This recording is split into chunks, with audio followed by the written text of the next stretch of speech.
Today on Teuty's track analysis, we have the track of the day for June 20th, Whisper of the Heart by Agrabou. Whisper of the Heart is a full-speed track, and other than the starting block being made of road, the entire track is made of plastic. There are also multiple turbo boosts near the start of the track. There is also a GPS at the start of the track, and its time of a 47.550 is nearly 1 second faster than the author metal time. To complete the track, you will find 2 different paths to 2 different finishes, and the risky finish on the left-hand side is about 1 second faster than taking the safe option.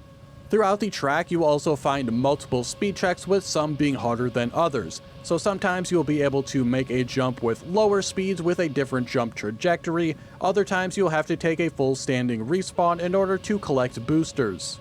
These speed checks definitely make the track a lot more difficult than average, and I would rate it a 7.5 out of 10. If you are able to drive the track cleanly, however, I found the metal times to be a fairly standard difficulty, with my personal best of a 48.505, coming in 0.03 of a second faster than the author metal time of 48.538. The gold medal time was 52 seconds, the silver 59 seconds, and the bronze 1 minute and 13 seconds. Overall, I thought Whisper of the Heart was a decent track, and I would give it a plus rating. For today's analysis, we are using the current world record Ghost driven by Mutta. They had a time of 46.894, and this is 1.611 ahead of my personal best. I'm pretty sure on the last full speed track I said there will no longer be a comparison on full speed, and that is still the case unless my time gets very close, which is unlikely. The time difference and speed difference is so massive that it's hard to really do a good comparison. At the start of the track, we're just making a left-hand turn onto the boosters, but as we get onto the plastic, we'll see them do some speed wiggles. Gotta be careful though, because right after the boosters, you will gear up into 5, and you don't want to be steering while that happens. As we set up for the wall ride coming up, you can attempt to speed slide if you wish. Before the wall ride itself, we can see them entering here extremely low, even lower than the wall ride itself, because they are going to jump across the gap into the wall ride. To exit the wall ride, like any other wall ride, you want to enter on the lower side and be pretty flat. As for this next section here, it can be a little bit tricky, but we can see them mainly staying over on the right hand side through this entire part. Then they will switch over from this right side line and go up this nice and smooth, no airtime here, and leaving over on the left hand side. This was one of the main differences in actual lines compared to mine, as I would usually go out wide here towards the right, while they mainly stuck towards the left and center. Moving into the loop and turn over here, it's pretty standard, just driving over the red there and leaving over this white line. This part here, very important to keep speed on as you are jumping off here, turning towards the left a little bit.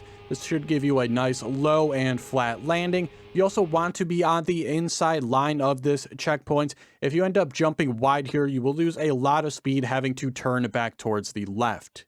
Then coming up here, another pretty tricky line, easy to get a lot of airtime here, but you want to go wide towards the left and then come back a little bit towards the right. Then we have another fairly standard looping section here, and a fairly standard wall ride after that. Again, this time really not jumping over a gap, just going into it low, and then exiting low as well. After the wall ride comes one of the trickier parts of the track in these upcoming speed checks. We're going to have one right after the other.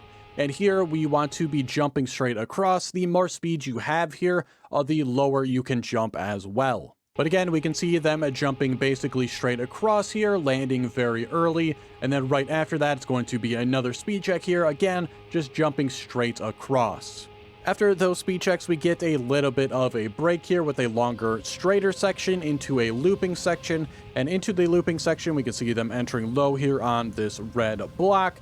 And here, during the looping, you got to make sure you are turning towards the left a little bit.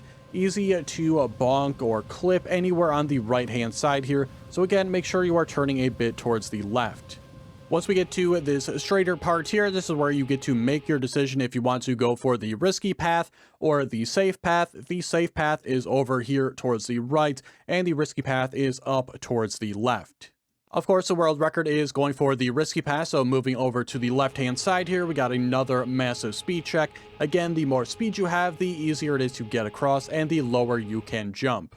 My main issue from the risky path wasn't even the speed check itself, it was this part right here. It dips down heavily and then it pushes over towards the right hand side, so it's very easy to crash out on the right side. It's also very easy to crash out on the left side, oversteering, trying to counteract that pushover. And overall, it was just a very awkward feeling ending. And that is going to do it for today's analysis. I hope you enjoyed. If you did, be sure to like the video and subscribe. If you are looking for help on any other track of the days, I have plenty of other track analysis videos already out on the channel, so feel free to check those out. Also, if you're interested in joining my Discord, there is a link to that in the description. Thanks so much for watching, and I will see you guys on Thursday for the next one.